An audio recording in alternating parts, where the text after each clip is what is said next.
Le moine.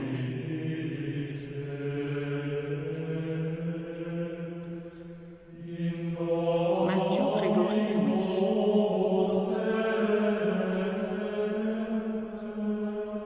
Première partie, chapitre 1, deuxième partie. Tel était Ambrosio, prieur des Capucins, et surnommé l'homme de Dieu. Antonia, qui le considérait avidement, sentit son cœur troublé d'un plaisir inconnu, et dont elle chercha vainement à se rendre compte. Elle attendait avec impatience que le sermon commençât, et lorsqu'enfin le moine parla, le son de sa voix sembla la pénétrer jusqu'au fond de l'âme. Quoiqu'aucun des assistants n'éprouvât d'aussi violentes sensations que la jeune Antonia, ils écoutaient tous avec intérêt et émotion. Ceux qui étaient insensibles au mérite de la religion étaient enchantés du talent de l'orateur. Tous sentaient leur attention irrésistiblement dominée, et le plus profond silence régnait dans la foule. Lorenzo lui-même ne put résister au charme.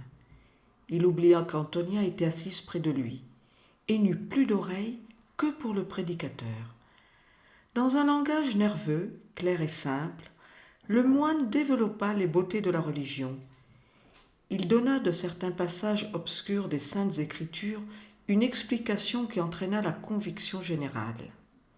Sa voix, à la fois distincte et grave, sembla chargée de toutes les menaces de la tempête, lorsqu'il déclama contre les vices de l'humanité et décrivit les châtiments qui les attendaient dans la vie future. Chacun des auditeurs fit un retour sur ses offenses passées et trembla. Chacun entendait rouler sur sa tête le tonnerre dont l'éclat devait l'écraser. Chacun voyait s'ouvrir sous ses pieds l'abîme de la destruction éternelle.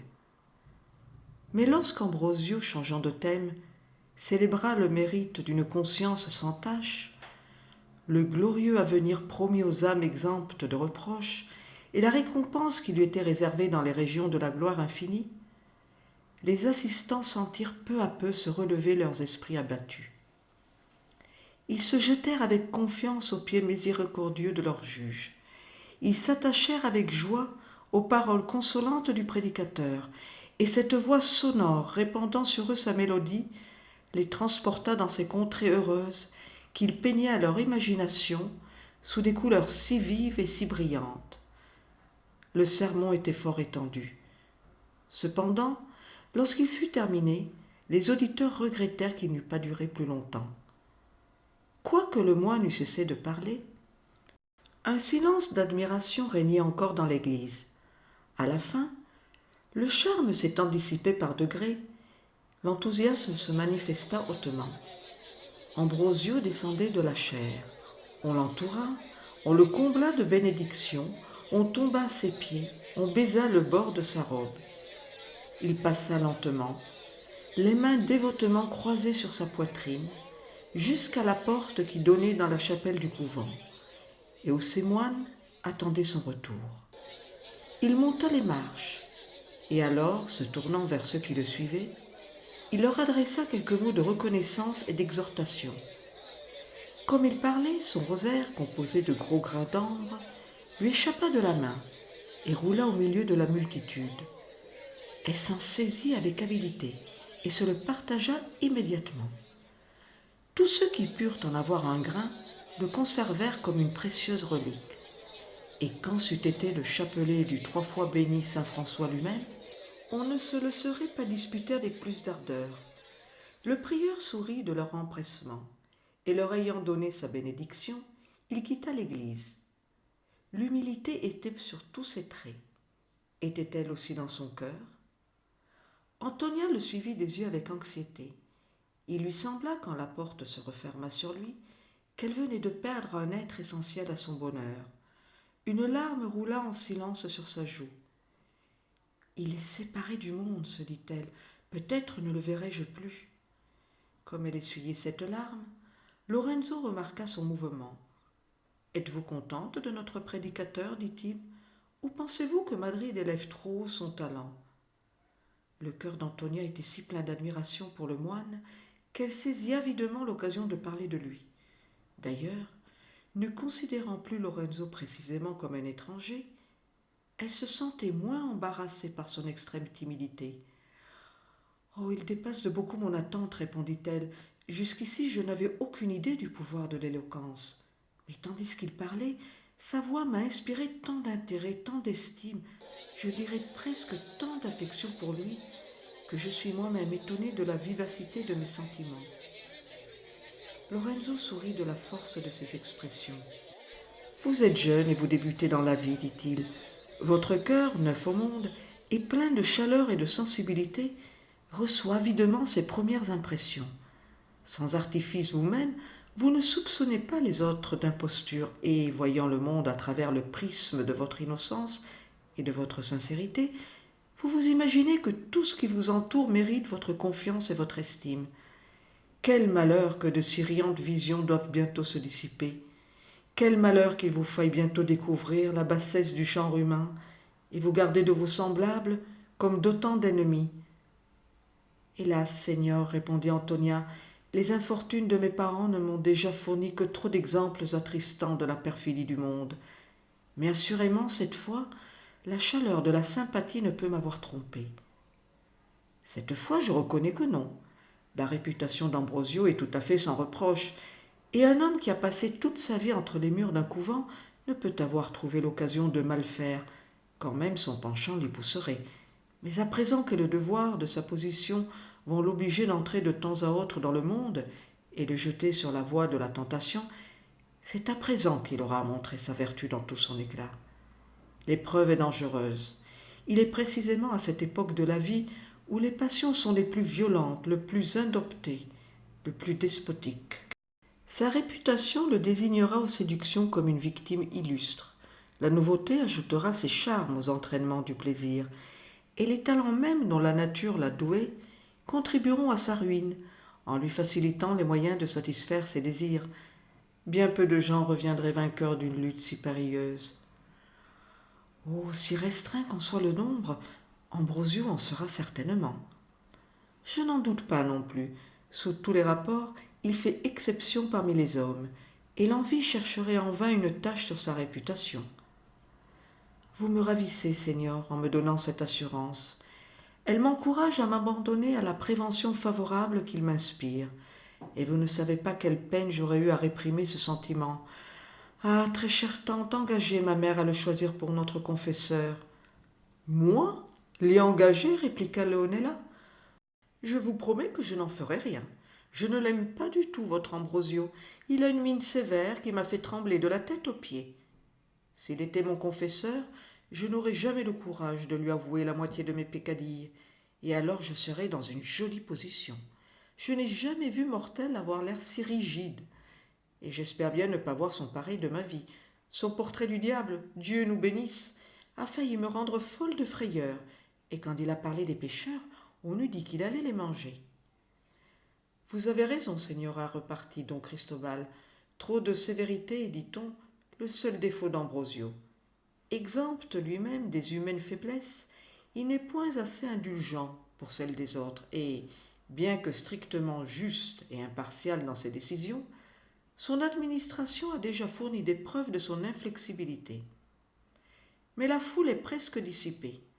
Voulez-vous nous permettre de vous accompagner jusqu'à votre demeure ? Oh Jésus Seigneur, s'écria Leonela, feignant de rougir, je ne voudrais le souffrir pour rien au monde. Si je rentre escortée d'un si galant cavalier, ma sœur est si scrupuleuse qu'elle me ferait de la morale pendant 1 heure. Ce serait à n'en pas voir la fin. D'ailleurs, je préfère que vous différiez quelque peu vos propositions. Mes propositions, je vous proteste, Señora. Oh Seigneur, je ne doute pas de votre impatience ni de la sincérité de vos protestations, mais réellement j'ai besoin d'un peu de répit. Ce ne serait point agir avec toute la délicatesse dont je me pique que d'accepter votre main à première vue. Accepter ma main, comme il est vrai que je vis et que je respire. Oh, cher Seigneur, ne me pressez pas davantage si vous m'aimez. Je considérerai votre obéissance comme une preuve de votre affection. Vous recevrez demain de mes nouvelles. Adieu donc. Mais, cavalier, ne puis-je vous demander vos noms ? Mon ami est le comte d'Ossorio. Moi, je suis Lorenzo de Medina. Il suffit. Eh bien, don Lorenzo, je ferai part à ma sœur de votre offre obligeante, et je vous instruirai sans retard de sa réponse. Où puis-je vous l'adresser? On peut toujours me trouver au palais Médina. Vous aurez de mes nouvelles, vous pouvez y compter. Adieu, cavalier. Seigneur comte, modérez, je vous en conjure, l'excessive ardeur de votre passion. Cependant, pour vous prouver que je ne m'en offense point, et pour vous empêcher de vous abandonner au désespoir, recevez cette marque de mon affection. Dans l'absence, accordez parfois une pensée à Leonela. En disant cela, elle lui tendit une main sèche et ridée, que son amoureux supposé baisa de si mauvaise grâce et d'un air de contrainte si évident que Lorenzo eut peine à retenir son envie de rire. Leonela alors se hâta de quitter l'église. L'aimable Antonia la suivit en silence, mais quand elle atteignit le portail, elle se tourna involontairement et ses yeux se reportèrent sur Lorenzo. Il la salua en signe d'adieu. Elle rendit la politesse et se retira précipitamment. « Eh bien, Lorenzo, dit don Cristobal aussitôt qu'ils furent seuls, vous m'avez procuré une aimable intrigue. Pour favoriser vos projets sur Antonia, je fais obligeamment quelques honnêtetés insignifiantes à sa tante, et en 1 heure, me voilà à la veille d'un mariage. Comment me récompenserez-vous de tout ce que j'ai souffert pour vous? Puis-je être jamais dédommagé du baiser qu'il m'a fallu donner sur la patte tannée de cette maudite sorcière? Diavolant, elle m'a laissé une telle odeur sur les lèvres que je sentirai encore l'ail dans un mois d'ici. Quand je passerai dans le Prado, on me prendra pour une omelette ambulante, ou pour quelques gros oignons montés en graines.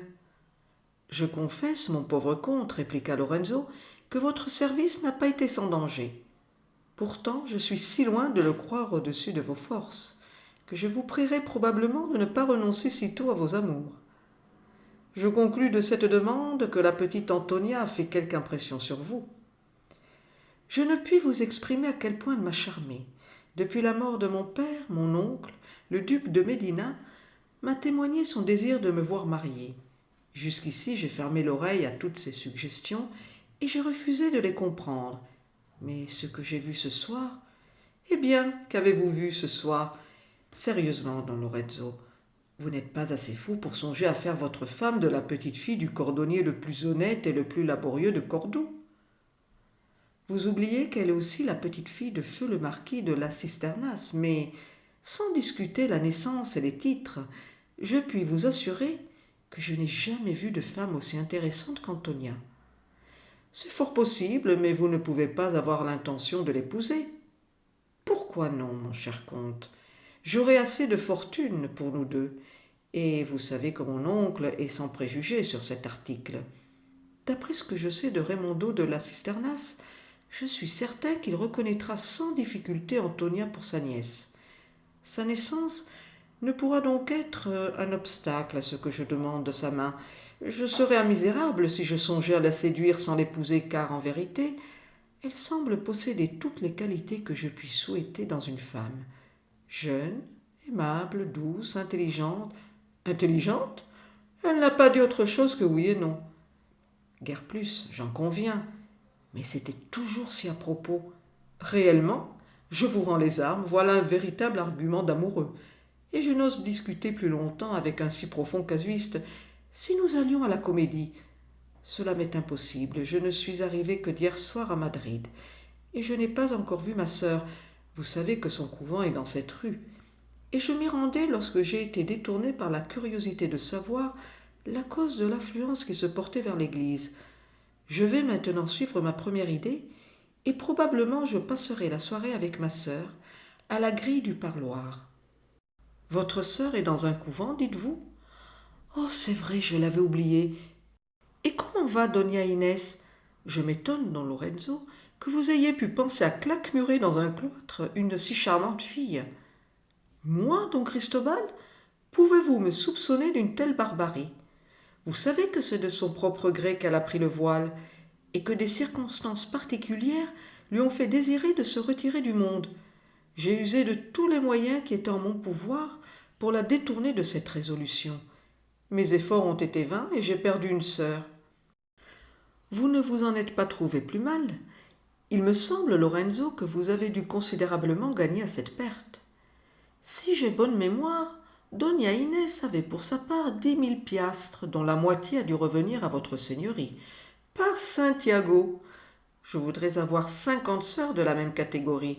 Je consentirais à les perdre toutes jusqu'à la dernière, sans un grand crève-cœur. Comment, comte? Dit Lorenzo irrité. Vous me supposez assez bas pour avoir influencé la retraite de ma sœur? Vous supposez que l'ignoble désir de me rendre maître de sa fortune a pu... Admirable courage, don Lorenzo. Le voilà tout en feu. Dieu veuille qu'Antonia calme ce bouillant caractère, ou certainement nous nous couperons la gorge avant la fin du mois. Cependant, pour prévenir, quant à présent, une si tragique catastrophe, je bats en retraite et vous laisse le champ de bataille. Adieu, mon chevalier du Mont Etna. Modérez cette disposition inflammable et rappelez-vous que toutes les fois qu'il sera nécessaire que je fasse la cour à votre vieille coquine, vous pouvez compter sur moi. Il dit et s'élança hors de la cathédrale. Quel écervelé, songea Lorenzo. Avec un si excellent cœur, quel malheur qu'il ait si peu de solidité de jugement. La nuit s'avançait rapidement. Les lampes n'étaient point encore allumées. Les faibles lueurs de la lune naissante perçaient à peine la gothique obscurité de l'église. Lorenzo se sentit incapable de quitter la place. Le vide laissé dans son cœur par l'absence d'Antonia et le sacrifice de sa sœur que don Cristobal venait de rappeler à son esprit l'avait livré à une mélancolie qui ne s'accordait que trop bien avec l'ombre religieuse qui l'environnait. Il était toujours appuyé contre la 7e colonne à compter de la chaire. Un air doux et frais soufflait le long des galeries solitaires. Les rayons que la lune dardait à travers les vitraux de couleur teignaient de 1000 nuances diverses les voûtes sculptées et les piliers massifs. Un profond silence régnait dans l'église, interrompu seulement par le bruit de quelques portes que l'on fermait dans le couvent voisin.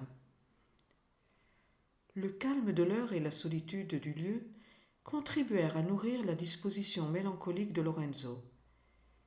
Il se jeta sur un siège placé près de lui et s'abandonna au prestige de son imagination.